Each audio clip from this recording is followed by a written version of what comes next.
জাসপ্রীত বুমরা, মোহাম্মদ শামি, মায়ঙ্ক যাদব, উমরান মালিক, তালিকাটা ক্রমাগত দীর্ঘ থেকে দীর্ঘতর হচ্ছে। বেঙ্গালুরু ন্যাশনাল ক্রিকেট একাডেমি যেন একটা আস্ত হাসপাতাল। এই একাডেমির মূল উদ্দেশ্য এখন যেন পাল্টে গেছে। এখানে খনি থেকে তুলে আনা হীরের খণ্ডকে ঘষে মেজে কোহিনূর তৈরি করার জন্যই গড়ে তোলা হয়েছিল আন্তর্জাতিক মানের এই প্রতিষ্ঠান। বর্তমানে সমস্ত নজর আটকে গেছে ক্ষতবিক্ষত হীরক খণ্ডের পরিচর্যায়। চোট জখম এড়িয়ে নিজের সেরাটা উজাড় করে দিয়ে আজও দৃষ্টান্ত হয়ে আছেন দুনিয়ার সর্বকালের অন্যতম সেরা বোলার কপিল দেব। আজও তিনি ব্যথিত ভারতীয় বোলারদের এই পরিণতি দেখে। কপিল দেব মনে করেন, যারা দায়িত্বে রয়েছেন তাদের এটা মাথায় রাখতে হবে, আমার হাতের সেরা অস্ত্রগুলো যাতে যুদ্ধক্ষেত্রে অকেজো হয়ে না পড়ে।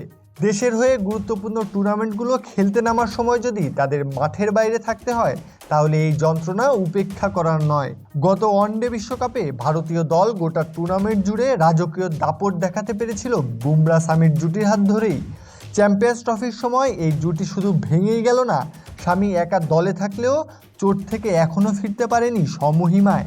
এর কারণ ব্যাখ্যা করতে গিয়ে কপিল দেব বলেন, এদের জন্য আলাদাভাবে সুনির্দিষ্ট পরিকল্পনা তৈরি করতে হবে।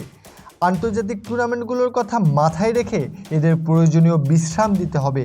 এখন বছরে 10 মাস ক্রিকেট খেলা হয়, সুতরাং চোট আঘাত এখন নিত্যসঙ্গী হয়ে উঠেছে।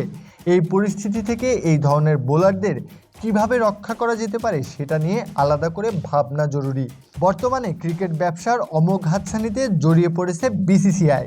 কিন্তু ব্যবসা করতে গিয়ে নিজেদের সেরা পণ্য যদি ধ্বংস হয়ে যায়, তাহলে সেই বাণিজ্যও প্রশ্নের মুখে পড়তে বাধ্য। বাণিজ্যের পাশাপাশি নিজেদের সেরা প্লেয়ারদের রক্ষা করার দায়িত্বও নিতে হবে বিসিসিআইকেই।